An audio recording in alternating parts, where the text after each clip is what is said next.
Today on The Angry Catholic Show, we're going to tackle the art of the cover-up. Our angry item of the day is Impaired Vision 2030 and the Wind of Change.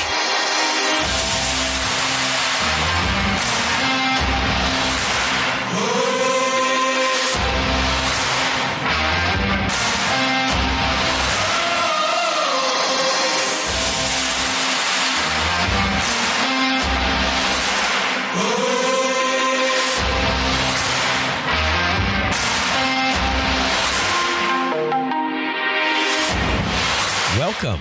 You're listening to The Angry Catholic Show. I'm Paul the Angry Catholic with my wife Chris and Richard Windmann from the survivors of childhood sexual abuse. Back in 2002, we were all told by the bishops that they were going to fix the abuse problem in the church. Not only have they not fixed the problem, it's getting worse. In 2013, a priest that our family was close to was arrested in a car with a 15-year-old boy. Since then, we've learned that our bishop knew about this priest's bad behavior and still let this priest serve in the Diocese of Scranton. In 2018, both the McCarrick Revelation and the Pennsylvania Grand Jury Report came out. It is now 2022, and none of the bishops have been looking into what is going on. None of them. Last year, Ed Locke, the music director for St. Nicholas Parish in Wilkes-Barre, was caught on video and text luring what he thought was a 15-year-old boy to his house at midnight, and our bishop has yet to inform parishioners as to why he was removed from ministry. To make matters worse, Father Lockney, who was the first seminarian Bishop Bambera ever ordained, was arrested last October for luring two minor boys to his house. Other than a general statement from the diocese, crickets.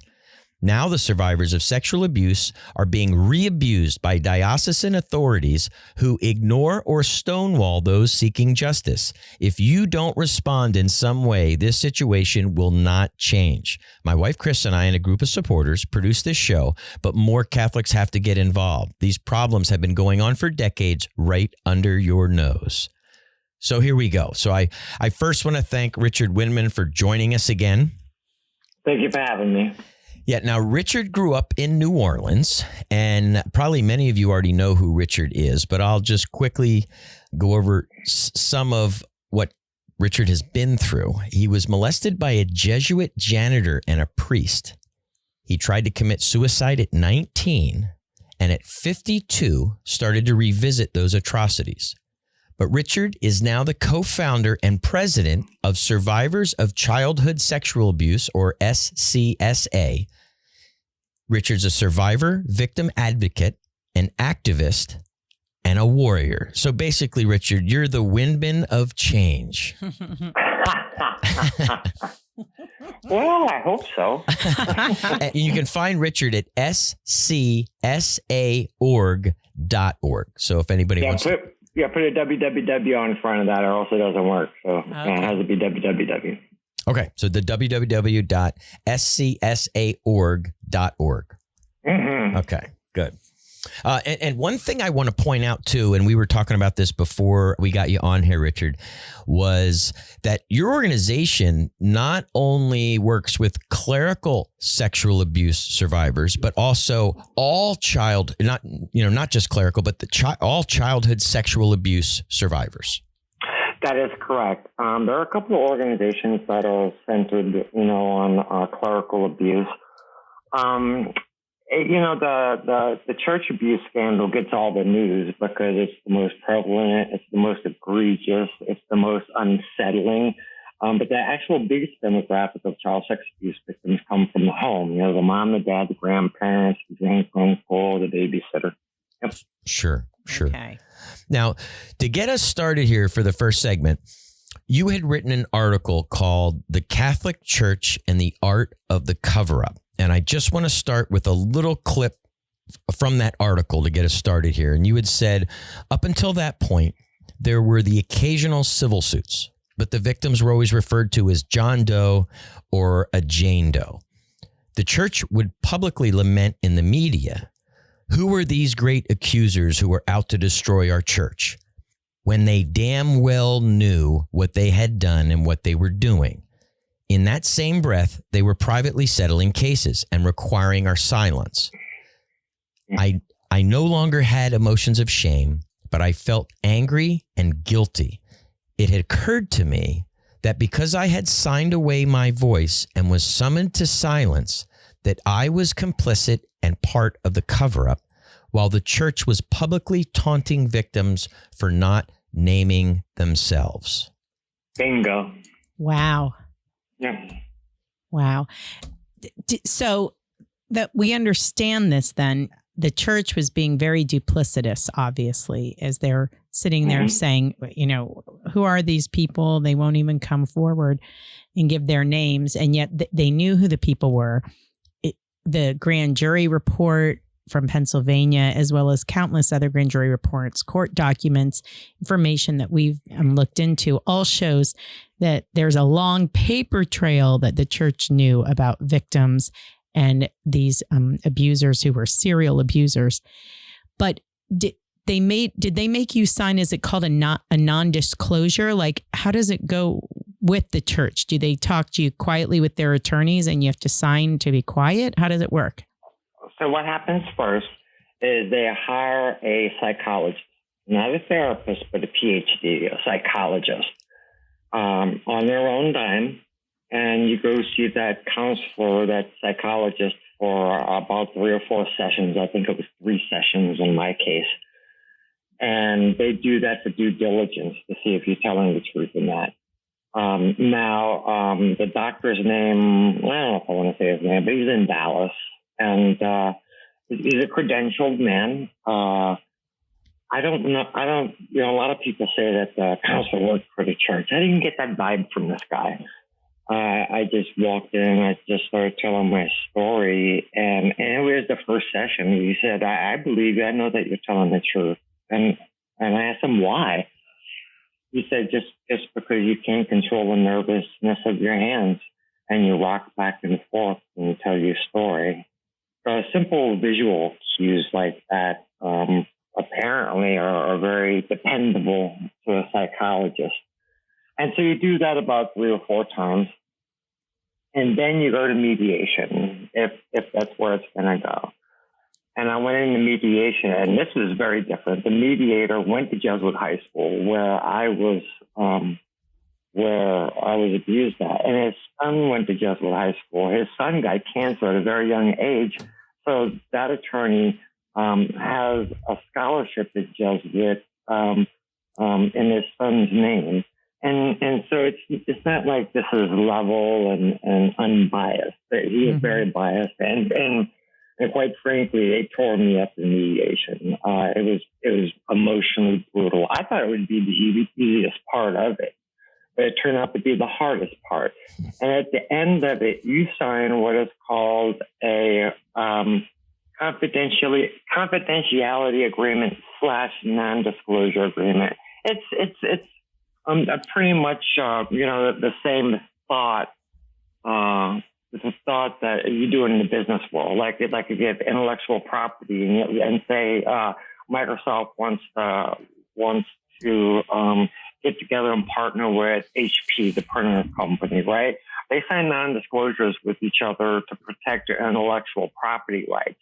But in this case, they made me sign a non-disclosure agreement to conceal the commission of a crime, child sex abuse. That's unbelievable. Yeah, it is. And like I said there, like you just read, I was just really, really conflicted.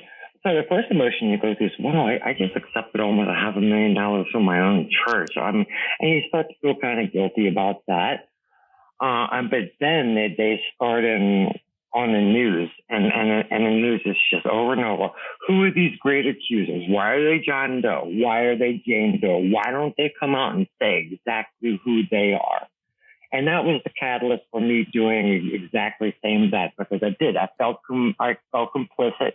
Sure. Because I sold my voice away, and I couldn't let that stand. The only way these cases get any traction, unfortunately, is when the victim or survivor comes public with their real name and their face. anonymity, while they require that, and it might be good for their individual cases in terms of the cause, you have to put a face and a name, a person to that allegation, or else it doesn't stick at all. You know, that the church all day long can go, well, yeah, we've got 3 more accusations, but they were John Doe's, so you're not really willing to tell us who they are. And that doesn't float. It doesn't, you know, think about it. You're re-victimizing an adult who's a child victim. Sure. When you call them liars, when they come forward to tell their truth. But because they won't say their name, because they have misplaced shame and guilt, you're crucifying these people. And that's not the church that I grew up in, right? Yeah. And well, the guys doing this, we have to remember, these are the same guys that have refused to take any personal accountability on any of the decisions they made at all, like nothing. So here you're having to, you're having the survivors do, for lack of a better term, the heavy lifting here. They're having to go through this whole experience again. I know in the documentations from the insurance part of it, just from other survivors we've spoken to, they have to, literally document all this in detail. And the bishops don't have to document anything. They don't have to tell what their involvement was, the priest that knew this was going on, the secretary that knew this, this web of enablers. They don't have to do anything. And as far as I know to this day, and I think I might have asked you this a long time ago, Richard, but I do try to bring this up in case I'm wrong. I don't know of one diocesan investigation in the entire nation that has been conducted properly to get to the bottom of any single abuse case to date. Or in the world. Sure. Yep. Absolutely. Well, and they also, I know, like our bishop, for instance, Bishop Bambera, when the PA grand jury report came out in 2018, he then said in the fall, I'm going to have my diocesan review board look over all of Bishop Timlin's actions and make a determination, how he acted. And your average person who's not really thinking about it and looking into this is thinking, oh, okay. But he knew that he was sitting there being duplicitous because the review board, it was Timlin's review board, and then it was Bambera's review board. Like, I don't know what they need to revisit the actions or taken and Bishop Bambera himself sat there as the lapdog for Bishop Timlin and let him put people back in ministry, let him, have Father Ali Baratori harass students at the University of Scranton and a underage minor boy in his office, for goodness sake. But they hide behind these protocols and, due to pending litigation, I can't talk about it. Due to this. And it's like, or I have to check on that for you. And it's like, no, you don't. You were the one who let the guy go. You were the one sitting up, looking the guy face to face and telling him he's going to St. John Vianney in, Downingtown. Like you get to the point that it gets almost, I find it's insulting at this point that we have these bishops talking about, let me check with the protocol. Let me see what the Pope says now. Let me see. It's pretty simple. Pull out your Bible, read it, put your face in front of everyone and tell the truth. Like, it's just not that hard. Absolutely. And that's what they demand of you, right? That's right. And so, in Archbishop Amon's case in New Orleans, in the bankruptcy, there's 400 cases. And one of the cases got recent news coverage. And the abuser, the priest, wrote love letters to the victim. The victim turned them over to Archbishop Amon, which was Monsignor Amon at the time. And when we ask him where those letters are, he says on TV, they're not there. And well, what happened? And I guess it's just a clerical error. And we have to accept that. It's a clerical error, right? I mean, do they ever make a mistake when they mail out the envelopes for a donation? No, right? No. Just like Monsignor Lynn in the Archdiocese of Philadelphia, he made a lot of clerical errors as he shredded documents. Literally under oath admitted he shredded. I mean, God have mercy on their soul. since you brought up Archbishop Amen, I guess we shouldn't be too surprised. It seems like Fox guarding the hen house here. He has some allegations against him of actual abuse now. The Archbishop of New Orleans. Yes. And I guess he's denying them, but his chancellery is in an uproar over this. Yeah. So the way that came about is when you do advocacy work, at some point people want to come forward. They want to tell somebody, anybody. And when you're in an organization like this, I guess we're, a prime place to go to tell these stories. And so I had two folks come to me. They don't want to go public at all, but they make these allegations against Amen. When I did the church militant interview, church militant was like, we got to talk to these guys directly. They did the interview anyway, but we got to talk to these guys directly. And one of them got very extremely mad at me for doing the church militant interview. And the other one doesn't respond anymore. But in the process of doing that story, Michael Voris, texted the Archbishop and their PR person, and from what we can tell from the ground is that a witch hunt was actually executed. And you didn't get this from me; you got this from what we hear about the witch hunt, and that they're looking for the third and fourth victim. I only came forward with two. Now they're looking for a third and a fourth. Wow. And he issued an initial denial, but he says that he's never, ever abused anyone, ever. But follow-up questions went unanswered, such as, have you ever had sex with a man, a seminarian? Those went unanswered as far as I know. So it was, and it's just part and parcel of everything that's going along in New Orleans. They filed bankruptcy, so of course they traumatized, their victims again.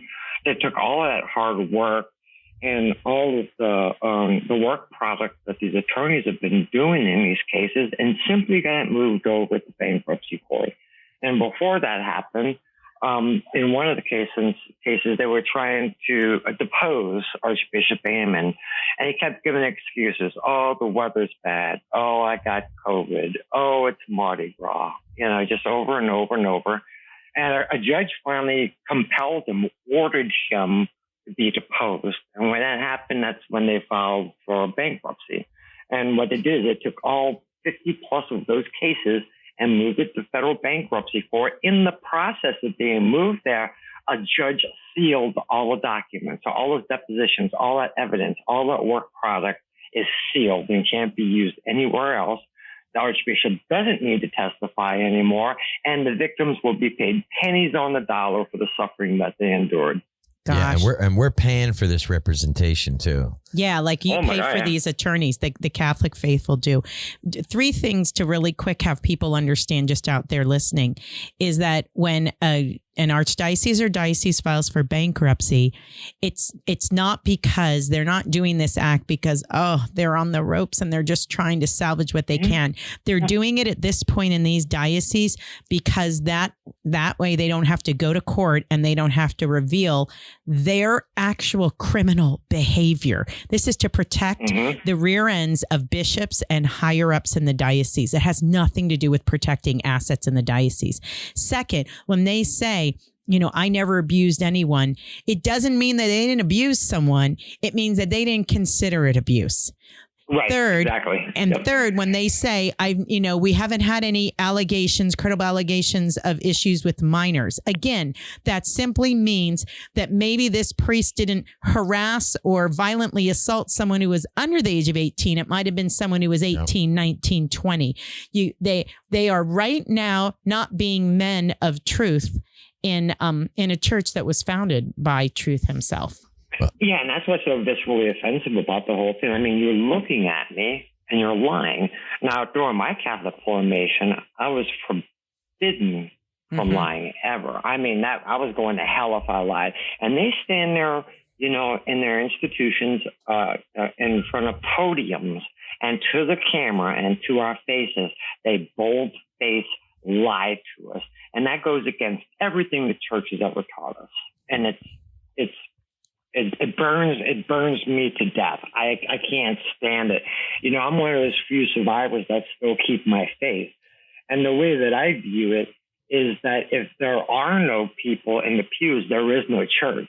And I think if Jesus was here today and saw the condition of his bride, he would be extremely angry right now. I don't think that this was ever the intention of our church, that we would ever find ourselves in this situation. But alas, here we are. And it's, like I said, it's frustrating for me because I still practice my faith. And so where does the average Catholic go? Where does the average Catholic go when they see this stuff happening?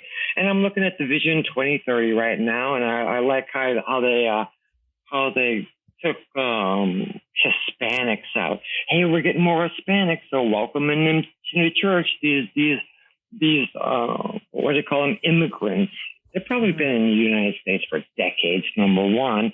And really, the Hispanic population is the only population that you have left, because the rest of us speak English and we know what's going on. Yeah. I don't know. I didn't mean to make that sound really harsh or not, but that's the truth. When I go up to my church on my corner, I live in Texas, and there's a lot of Mexican descendants here. And they have no idea what's going on in the church right now, simply because they don't speak the language. Yeah, and even Richard, the average Catholic has, and some of it's willful, some of it's because the average Catholic doesn't want to know, because there are the outfits out there that are sharing this type of information, but the average Catholic has no idea. And I'm so angry, for example, in Buffalo and in New Orleans, that scummy move that they were allowed to declare bankruptcy to cover their butts. You can listen to us on KCRD FM, iTunes, iHeartRadio, Podbean, Google Play, and Spotify, and find us, as always, at theangrycatholic.com. Send us an email to mail@theangrycatholic.com. Don't go anywhere. We'll be right back.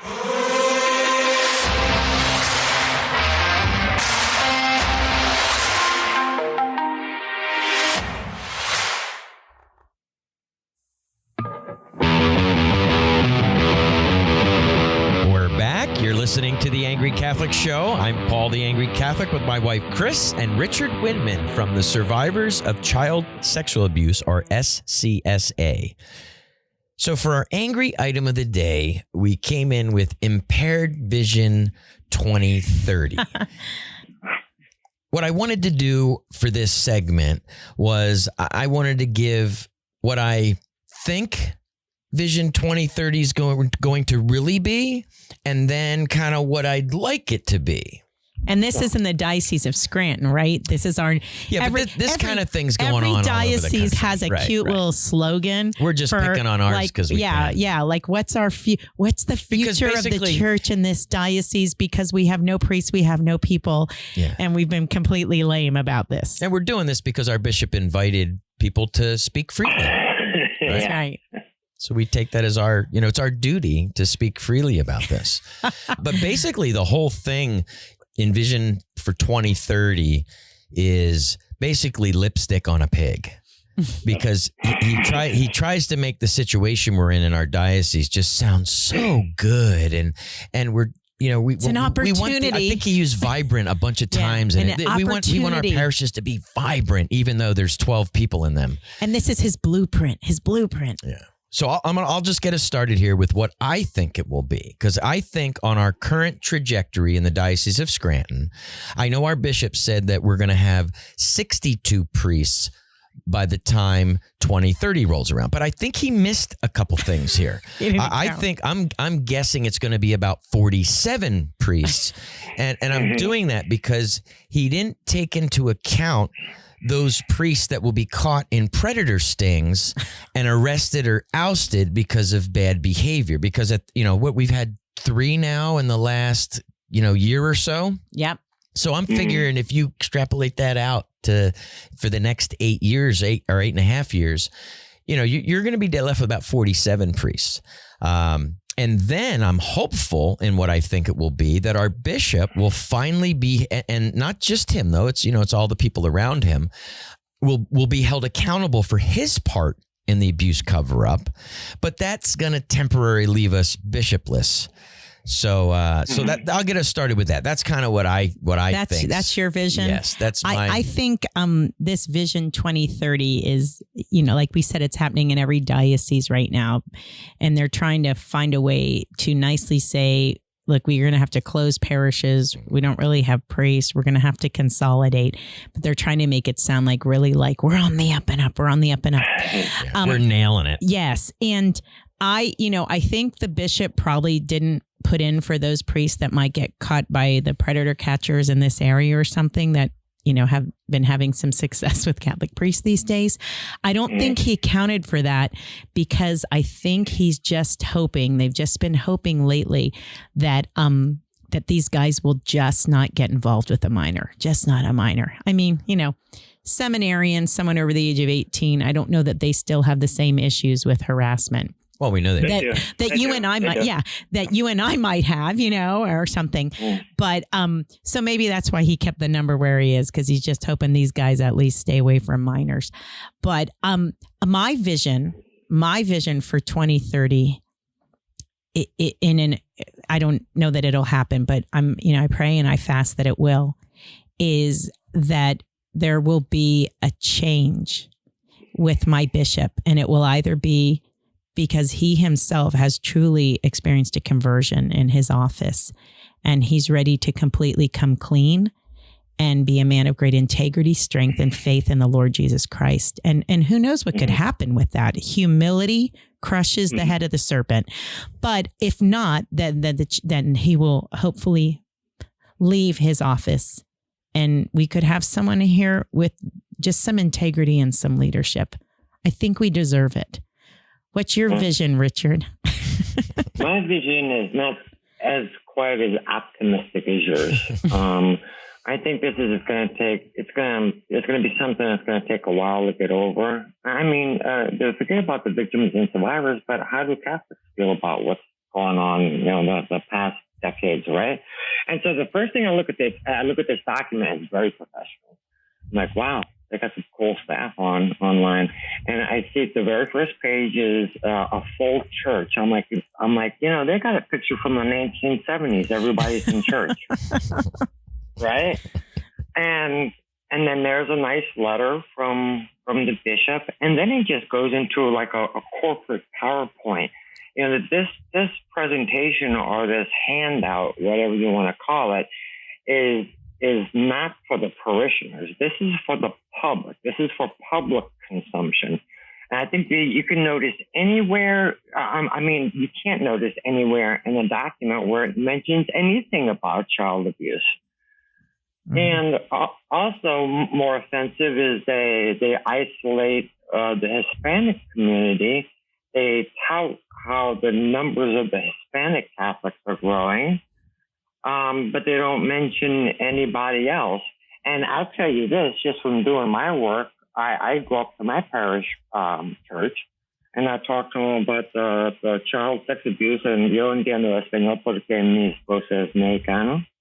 Mm-hmm. And so I understand the language perfectly, and they don't even know about what this is going on, simply because they speak a different language.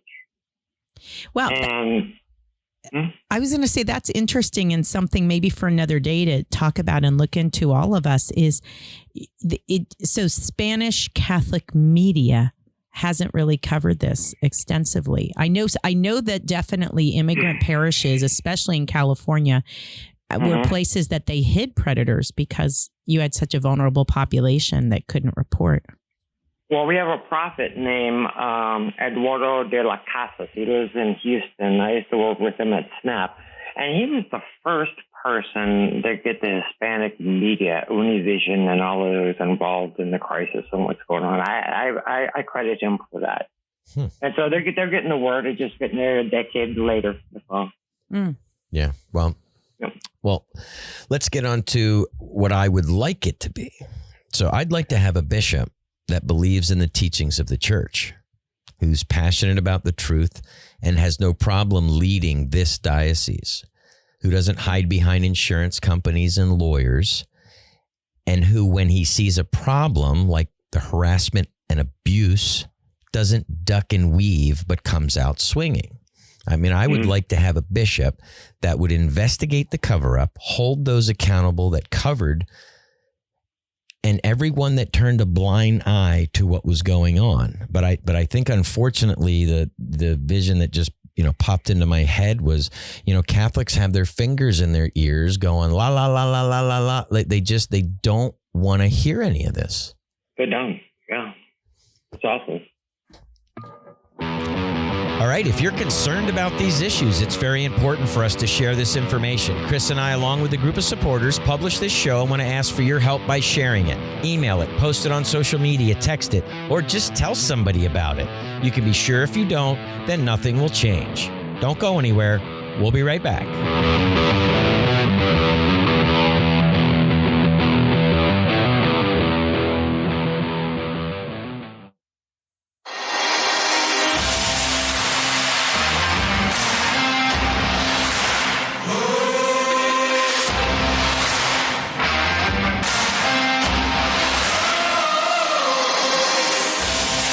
We're back. You're listening to The Angry Catholic Show. I'm Paul the Angry Catholic with my wife, Chris, and Richard Windmann from the SCSA, the Survivors of Childhood Sexual Abuse. So for our final segment, we came in with the Wind of Change. So we're so happy to have Richard Windmann, who is the Richard Windmann of Change. But I wanted to spend this segment especially on your organization that you co-founded, and what have you guys been doing? How's your group going? I've even heard from people outside our sphere here about what you guys are doing. And as a matter of fact, I think 2 people in the last month have told me that they are truly impacted by your meetings that you have. Mm-hmm. So tell us, what's been going on lately at SCSA? So we have good problems and bad problems. The good problems that we have, we just have good problems. I take that back. The good problem that we're having is we're having a challenge scaling the organization to meet the need. There are that many victims and survivors out there. I can tell you that when we talk about victimology, I guess you want to call it, or whatever you want to call it, is that before you get any help, you're a victim. And so when you're abused at such a young age, you have misplaced shame and guilt. It's a secret. You can't tell anybody.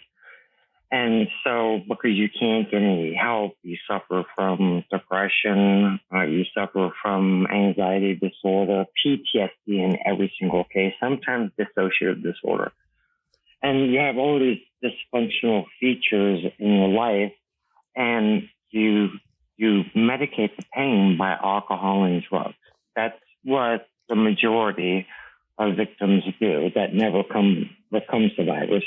When they become survivors, they don't have to go public. They don't have to put their name out there, but they just simply have to reach out for help, right? And so you can imagine if trust is a very valuable and rare commodity in the victim world, they don't trust a lot of people. So they don't trust psychologists. They don't trust therapists. And here's another thing. And when they do go to therapists, the therapists don't understand because they're not trauma informed. So we have this saying in the community that we're telling the next shrink the same damn thing. It's like a loop. It's over and over and over. And then you become a survivor. And that's, when you get into a cadre of extraordinary people who are also your cohorts and your survivors and your victims too. And that's when the fellowship, the magic really happens. You get to know each other. You talk about your deepest, darkest secrets. I can tell you that we're different from a lot of different organizations because we encourage detailed sharing. Want to know your story the way that you want to tell it. It doesn't necessarily have to get detailed, but we want to hear your story the way that you want to tell it. And we want to know it. And we want to understand it. We want to help. And then, so the next stage is men like and the men in the organization call it warriors. We're warriors. And they're right. We are warriors. But the ladies tend to call themselves thrivers. They're thriving. I wanted to quick for a moment for people like me and others who are listening but have not themselves personally suffered sexual abuse. Could you talk a little bit about the fact, because I think so often people, your knee-jerk response is to be critical if somebody doesn't come forward or holds it in, or you start to think, how could you not have told anyone? How could you have kept this? Could you just explain, like, it, I guess, like, there's a lot that you have to go through and a lot that you have to face and a lot of pain and emotions to just tell your story to someone, right? And to kind of acknowledge it. Yeah, sure. So there is, like I say, misplaced shame and guilt. You think it's your fault. And also, in the same time you're being groomed, there's actually a thing called a grooming process. That's when they endear themselves to you, endear themselves to your family members, your mother, your dad. And so there's a grooming process that happens before the abuse actually happens. And then after the abuse happens, depending on how the child reacts to it, they could be threatened. They could be given guidance. For example, Father, I don't feel like what we did was right. And then the guidance would be, well, God knows it's right, and it's between you and I. It's a spiritual secret. And if you say anything, who's going to believe you? Because I'm the priest, right? Mm-hmm. It's an authority call all the way. And so what pedophiles do is they look for positions of authority and occupations where they have access to children. That's what they do. So if you look at my case, just my case alone, I couldn't go to my scoutmaster and tell him anything because I was being raped by him. I couldn't go to my priest because I was being raped by him. I couldn't go to the police because I was being raped by him too. And so when that happens and they tell you who's going to believe you, that carries a lot of weight. Sure. For years, I characterized myself as a piece of shit kid from mid-city New Orleans. That's what I called myself. That was my label that I gave myself, just a piece of shit kid. As you were going into adulthood, I mean, did you just have moments too where you're thinking, I don't even want to go there or think about this. I don't want to talk to anybody. I just want to put my head down and live, like it's too much. And that's exactly what I did. And so there's two types of memories. So you take a memory and you file it away and you put it in a box. And there's repressed memories. Those are the ones that you forget and that come back later. So I'm squarely in the filed away camp. I knew what happened to me. I knew exactly. I had to grow up really, really fast. My abuse happened from 7 years old until 17 years old. So I had to live a decade of my life being abused. And so I was very aware of the tactics, the techniques, and what was going to happen next and everything. And when all of your authority figures are going to point the finger back at you and say, "No, Ricky, that's not true," that's a real fear that victims and survivors of childhood sex abuse have. In fact, I told Ramon Vargas, the guy who broke the story, my story in New Orleans, and he said, and I told him a lot in the beginning, but I told him even more after the first story was published. He's like, "Why didn't you tell me all of this?" I'm like, "Because I didn't think anybody would believe me." Mm-hmm. And you'll hear that from the mouth of every victim and survivor. I didn't think anybody would believe me. Now, rolling back to the 70s and 60s, I'm sure nobody would have believed me. Nobody would have believed me. It would have been the 80s. Nobody would have believed me. But there's this concentration of corporate evidence and cases and people that are coming forward that this is no longer coincidence. This is not irrefutable anymore. Mm-hmm. This actually happened. And so today, in today's world, it's a lot easier for a victim to make the next step into being a survivor. Now, I know you touched on this just a little bit, but I know it's got to, I don't know. So I can't even imagine, having to pick up that phone first time and call you guys or however you're going to, start to approach that to tell your story. But if the idea is the SCSA, you want survivors to, or victims at that point, if I'm understanding it correctly, you want victims to give you guys a call or reach out by email. What are they going through before they make that call? Because I can't imagine what that's got to be like, especially when you're talking about you don't think anybody's going to believe you and you don't want to go public, but you need to start that healing process. So they're about to commit suicide. And they stop before that point and say, what else can I do? Can I reach out? Can I, what other activity can I do besides killing myself? And we receive these people in crisis every single day. It's not just a website that they can call, phone number, email. We're really easy to find. And just like I described before, they've been self-medicating. They suffer from all these comorbidities or co-occurring psychiatric disorders. And that all pummeled together in a ninja blender gives you an idea about their psychiatric condition when they call. And so one of the things that makes us successful is that, just like Alcoholics Anonymous, we practice the 12 steps. We don't they're not alcoholics, and we don't make them do the step work. But what we do in practice is we practice the 12 steps, and that's fellowship.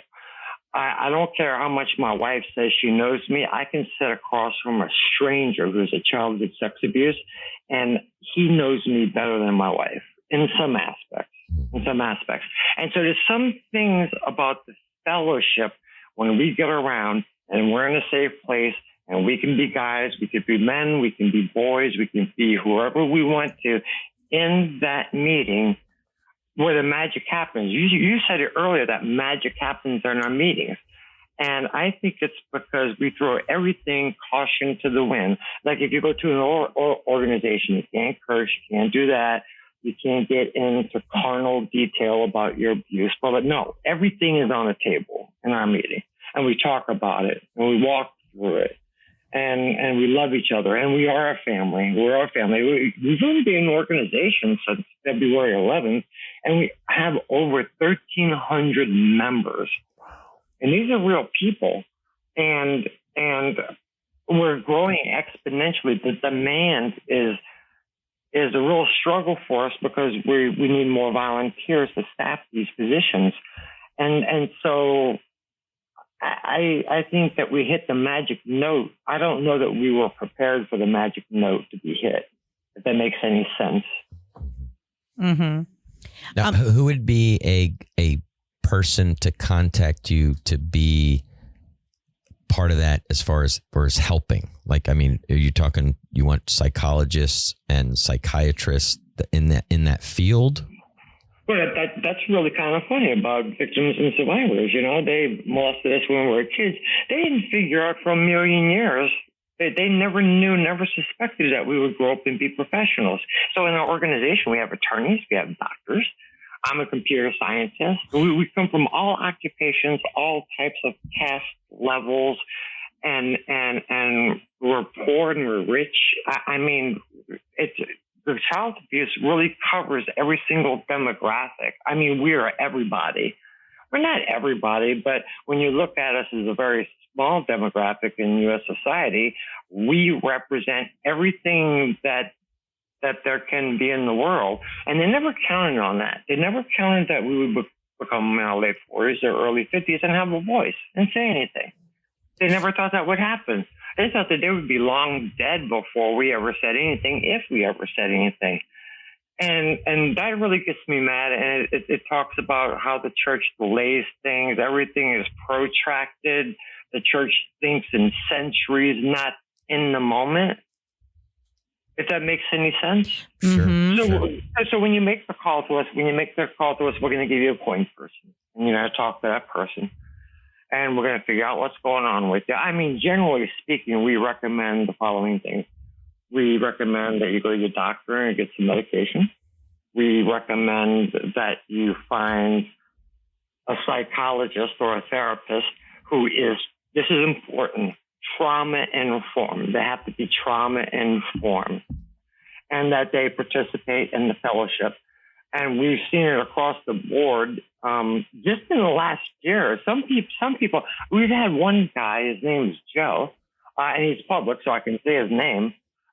He came to us babbling and crying one day, and he was at the end of his rope. And then just 3 weeks later, he's living his best life. All he ever wanted was for somebody to understand him, somebody to help him, somebody to represent him, somebody to be on his side. And he never, ever had that throughout his entire life. And I think that's the important function.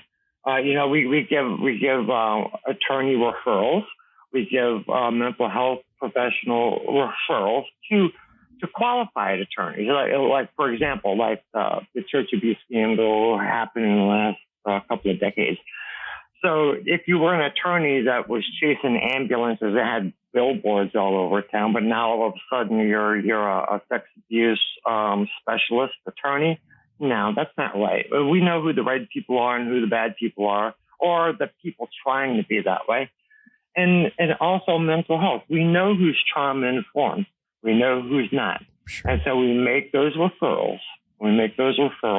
We meet on a weekly basis, sometimes twice a week. And we just there for one another. We're holding on for dear life. I can be great in the meeting. I lead the meeting, so I got to, be somewhat coherent. But there's one guy in our meeting that's struggling right now, and all of us have to circle the wagons around him to make sure that he's okay. And you aptly said it before, that the victims and the survivors are doing the heavy lifting to pick up the slack of what the church should be doing right now for what they did to our children. And let's not call it molestation anymore. Let's just call it rape. Because that's what you do when you molest a kid. You rape them. You take their innocence. You rob them of everything that was ever going to happen in their childhood, and they are they're sitting there in a state of just absolute confusion and hurt and sorrow and an environment of mistrust or untrust. And they have all these dysfunctional features in their life because of what initially happened to them. And it's horrendous. It's egregious. It's been happening for a long time. It's about damn time that it stops. Absolutely. Absolutely. I do want to say, having had the privilege of having been able to become friends with you, Richard, and other people who have survived this sexual abuse, it's obviously horrible. It's cell murder. But I don't want people to walk away thinking that a survivor of sexual abuse is somehow damaged goods. Some of the most authentic, most authentic people that I've had the privilege of getting to know in the past couple years, who are just very real, have been people who are survivors of sexual abuse. That's right. When we're in the context of a meeting and we're looking at each other, I know that you're a survivor, but out on the street, I might not necessarily know that. If you look at me outside of a meeting, I'm a computer scientist. I have my PhD. I look functional. I have the perfect family, but no, that's not me. Those are some of the qualities of my life and what I've been able to accomplish, but I'm broken. I'm a broken person. And it's the same with other constituent members in our group. We have attorneys, we have doctors, we have policemen, everybody. We just got a guy in from the military. He was abused by a Catholic chaplain in the Air Force. That's a really horrible story, because while he was being abused by a chaplain, he went on deployment, and then the same priest abused his family while he was on deployment. Talk about sinister. Talk about evil, right? Now, to go back to something that we had touched on earlier, because I just had this as a question for you. Years ago, any kind of abuse, it was, and I'm not talking just in the church, I'm just saying in general, was just taboo to talk about at all, right? And has it become easier, and maybe that's not, easier might not be the right word, but has it become, I can't think of another word. Has it become easier with organizations like the SCSA and SNAP, and there's definitely more, not enough awareness, but there's definitely more awareness. Has it become easier for a victim of childhood sexual abuse to now come out and at least reach out? That's a really good question, and I'm going to ask our members that question. I can tell you that, there's more outlets for people to come forward and get help. And we're not talking about going public. We're talking about just coming out and asking for help. Correct. And maybe I should have paid better attention to that. But, to be quite honest with you, SCSA and other organizations that have similar missions, we are the last stop before you stick that needle in your arm and kill yourself. I mean, I've had suicide all around me. When I went public, one of my childhood friends was abused by the same man. His sister walked in on it, broke it up, but she didn't say anything. And the day my story went public, she took a big, gigantic plunger full of heroin, more than that could kill an elephant, and she killed herself that day. And so we are really, I don't know if you would call it the front line or the last line, but we're pretty much when you're at your wit's end and you're about to end it all, that's when you kill yourself or you call us. And I think that every one of our members would agree with that statement. Yeah, and I mean, and we are very, very necessary in this society at this time to tend and to take care of those souls.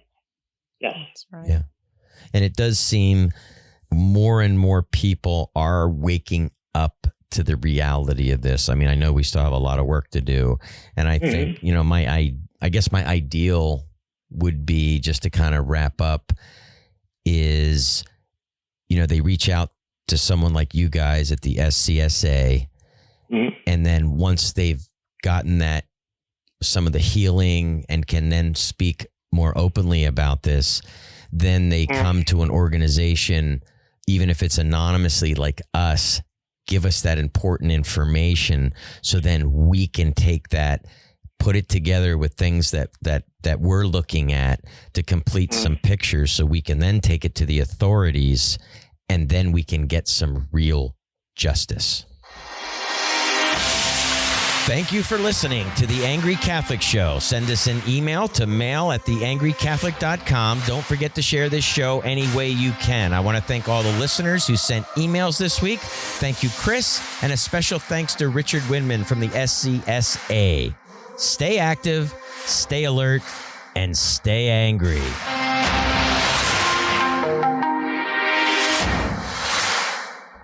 This has been a production of Dumb Ox Media Inc.